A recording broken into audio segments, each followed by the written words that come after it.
Bonjour et bienvenue. Aujourd'hui, on va s'intéresser à des femmes entrepreneurs qui, avec une créativité et un courage incroyables, sont en train de façonner l'avenir économique de l'Afrique. C'est une histoire qui, vous allez voir, commence souvent dans un lieu aussi simple qu'une cuisine, mais qui a le pouvoir de transformer tout un continent.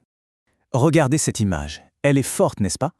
Eh bien, derrière cette représentation artistique, il y a une histoire bien réelle. Celle de femmes qui, partout sur le continent, bâtissent des entreprises, créent des emplois et trouvent des solutions innovantes pour leur communauté.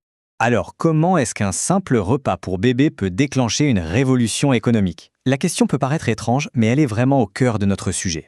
Parce que bien souvent, les plus grands changements partent d'une idée toute simple, née d'un besoin très personnel.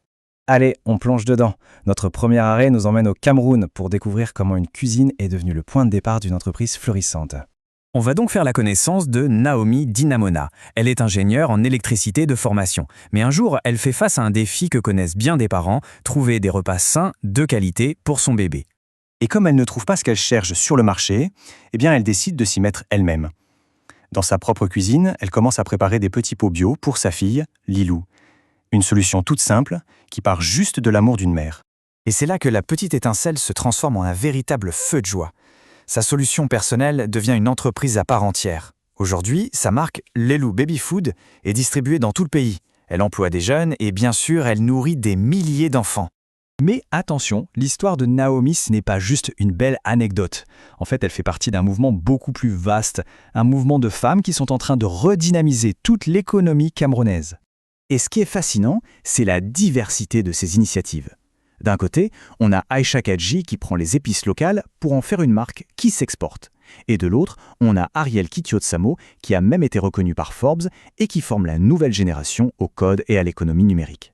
Ce qu'il faut vraiment retenir, c'est que cette vague ne se limite pas à un seul domaine. De la finance à l'immobilier, en passant par la tech, ces femmes ne sont pas juste des entrepreneurs, non, elles sont une véritable force motrice qui transforme la société camerounaise en profondeur. C'est formidable. Mais maintenant, imaginez une seconde le potentiel si des millions d'autres Naomi et Aïcha pouvaient se lancer. Pour ça, il y a un obstacle gigantesque à surmonter, le fossé financier et numérique. Cette phrase de Melinda Gates, elle est terrible de vérité. Être pauvre revient très cher. Quand on est en dehors du système financier, chaque étape de la vie coûte plus cher en temps, en énergie, en argent. Et chaque opportunité est plus difficile à saisir. Et pour mettre un chiffre sur ce problème, le voici. Accrochez-vous bien, 400 millions. C'est le nombre d'adultes en Afrique, des femmes pour la plupart, qui sont aujourd'hui complètement exclus du système financier formel. Mais qu'est-ce que ça veut dire concrètement l'exclusion financière? Eh bien, ça veut dire ne pas pouvoir ouvrir un simple compte en banque, ça veut dire ne pas pouvoir obtenir un prêt pour démarrer son activité, ne pas pouvoir épargner en sécurité ou simplement envoyer et recevoir de l'argent facilement. C'est un frein colossal. Ce graphique, il parle de lui-même, non? Au Nigeria, par exemple, on voit un écart de 25% entre les hommes et les femmes pour l'accès à un compte bancaire. Au Cameroun, c'est 13%. Alors oui, certains pays, comme l'Afrique du Sud, font mieux, mais à l'échelle du continent, le problème reste massif. Bon, le constat est là. Mais alors on fait quoi? Heureusement, il existe une feuille de route. Un cadre a été proposé pour construire un système financier qui soit plus juste et surtout plus efficace pour tout le monde.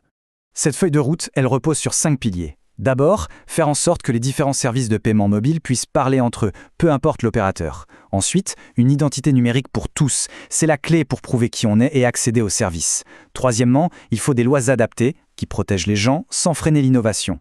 Vient ensuite l'évaluation, pour investir l'argent là où c'est le plus utile. Et enfin, des recherches ciblées pour être sûr que ces solutions profitent vraiment aux femmes et ne créent pas de nouvelles inégalités.